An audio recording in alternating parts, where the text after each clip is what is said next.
Olá, voltamos agora com o tal do compliance aqui na tela da TV Brasil Central. Eu estou aqui com o Rodrigo Fontinelli, que é o controlador-geral do Estado de Minas Gerais e também presidente do CONAS, o Conselho Nacional de Controle Interno. Fontinelli é auditor da CGU e possivelmente o pioneiro a trabalhar com a gestão de riscos no Poder Executivo Federal. Fonte, obrigado pela presença, prazer ter aqui você conosco. Prazer é todo meu, Zília, você sabe que você manda na minha agenda, né? Então o seu convite é uma ordem para mim. Muito obrigado. A gente queria falar um pouquinho sobre esse tema, gestão de riscos. É um dos 4 eixos do programa de compliance no estado de Goiás. E eu queria ouvir um pouquinho de você, Fonte. Em primeiro lugar, que você fizesse uma definição para o nosso telespectador poder entender exatamente o que é a gestão de risco na sua compreensão. Esse programa, na hora que a gente o chama de o tal do compliance, tem justamente esse objetivo, tentar traduzir essas linguagens um pouco mais rebuscadas, técnicas, para a compreensão do nosso telespectador, do cidadão em geral. Claro, Zília.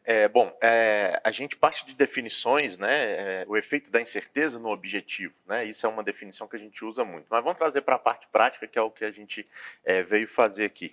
Basicamente, é uma ferramenta que a gente vai utilizar para atingir um determinado objetivo. Então, isso vale tanto na nossa vida pessoal, costumo dizer, né? A gente faz gestão de riscos em vários momentos ao longo do dia, mas também vale para as nossas atividades, né? Profissionais, nossas atividades no setor público. Então, se eu tenho, né, se a minha programação é ensinar o aluno, né, a alfabetização, por exemplo, esse é o nosso objetivo. Alguma coisa pode dar errado em relação a esse objetivo?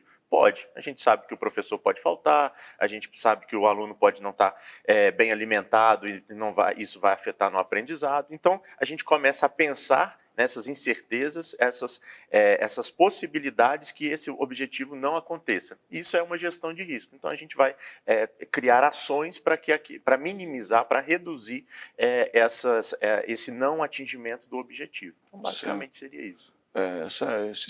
Esse exemplo muito interessante, porque traz para a nossa realidade do poder público, a prestação de um serviço público. Exato. O que pode dar errado ali, como que a gente resolve isso com base nessas técnicas, né? Eu queria que você falasse para a gente sobre essa história da aplicação da gestão de risco. Como foi que você conheceu, tomou conhecimento, quais foram as situações em que, em determinado momento, se gerou a necessidade da aplicação da gestão de riscos e todo esse início da história da gestão de riscos no Poder Público Federal. Claro, a minha experiência pessoal com a gestão de riscos foi lá em 2008 ainda, quando eu fiz um curso focado em gestão de riscos e auditoria baseada em riscos, né? Mas a gente começou a aplicar isso mesmo na CGU ali em 2013, o Tribunal de Contas da União, né, da onde você vem, já estava começando a recomendar que os gestores aplicassem essa técnica, essa ferramenta chamada de gestão de riscos, e aí a gente começou a aplicar primeiro na CGU, depois eu tive uma experiência no Ministério da Fazenda, que a gente implementou, né, um programa de modernização do Ministério da Fazenda, e um dos eixos era justamente a gestão de riscos, até a gente chegar na instrução normativa, que talvez seja a precursora, né, em relação a esse tema, que foi uma instrução normativa que eu tive o prazer, né, de poder colaborar ainda no Ministério do Planejamento junto com a CGU, né, que isso foi em 2016. E de lá para cá a gente tem outras legislações, né, que determinam essa aplicação da gestão de riscos no setor público federal e também nos estaduais, aqui em Goiás, né, vocês já têm o programa de compliance público, que como você mesmo falou no início, um dos eixos é a necessidade de você fazer essa gestão de riscos nos programas de governo, nas ações de governo, né? Essa norma que você citou, a IN1 de 2016, né, de sua autoria junto com o Bessa, né? Isso. Ela está muito à frente do tempo dela, né? Assim, como é que você... Qual foi o resultado que ela trouxe assim, de imediato na administração federal?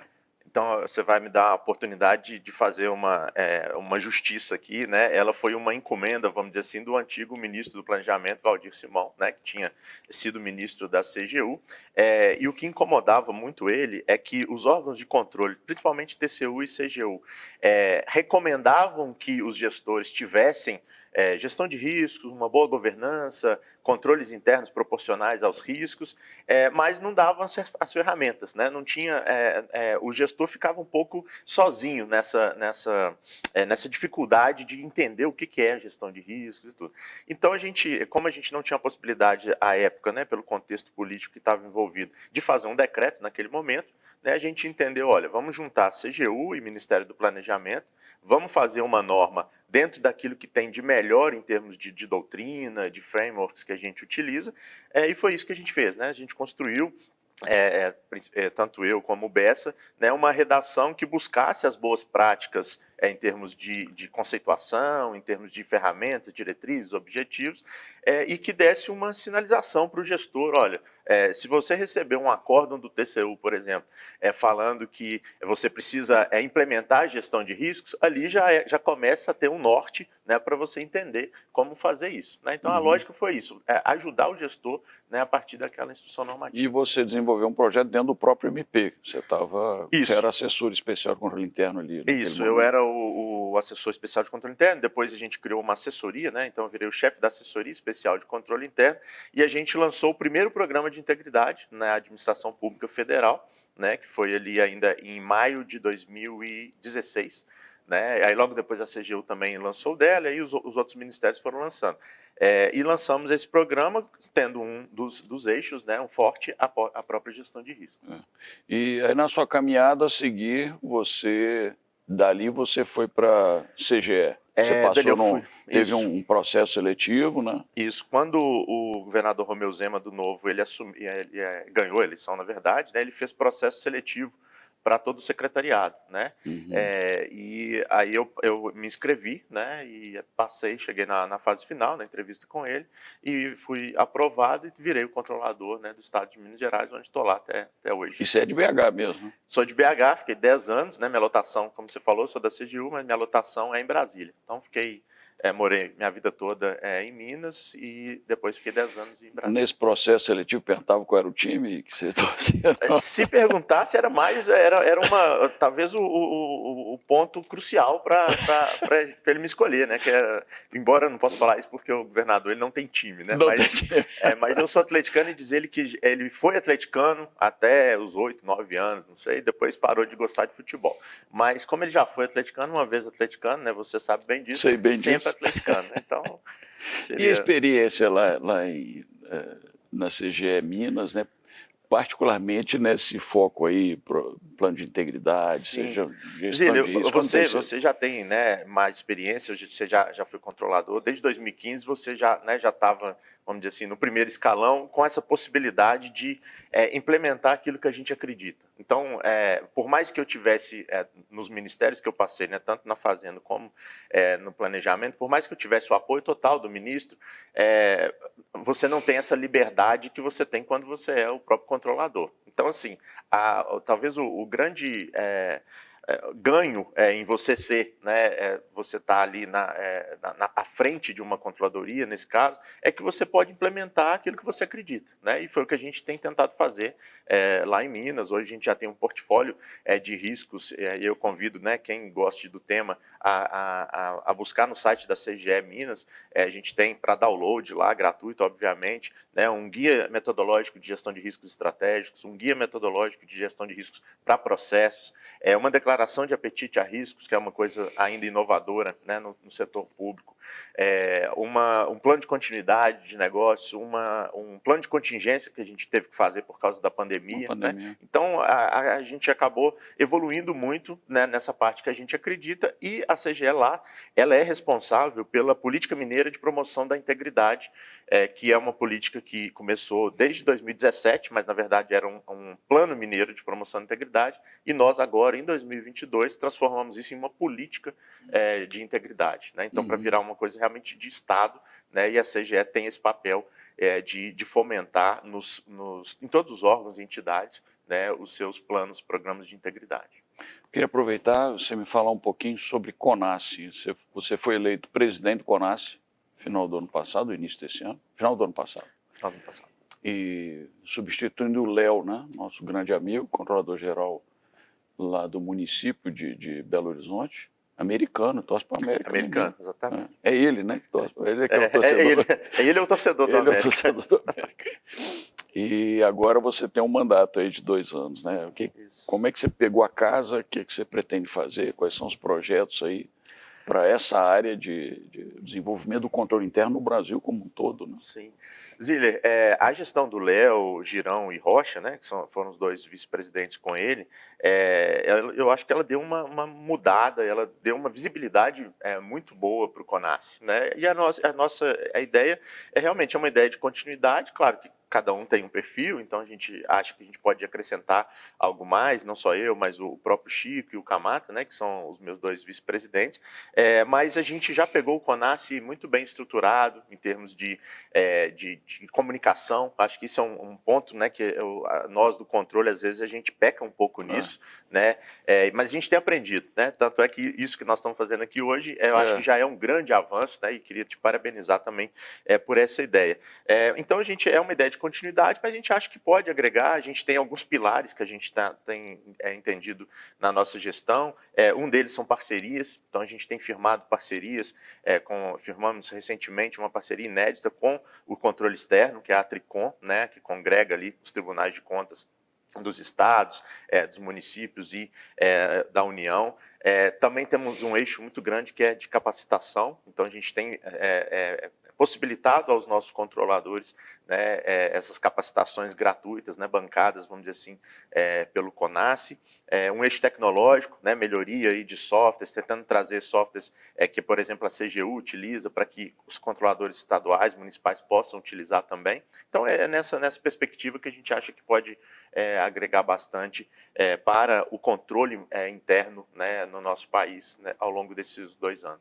Como é que você acha que a gente está hoje em termos de país, né, e olhando para os estados, sua avaliação, assim, como presidente hoje você conhece mais a realidade dos estados?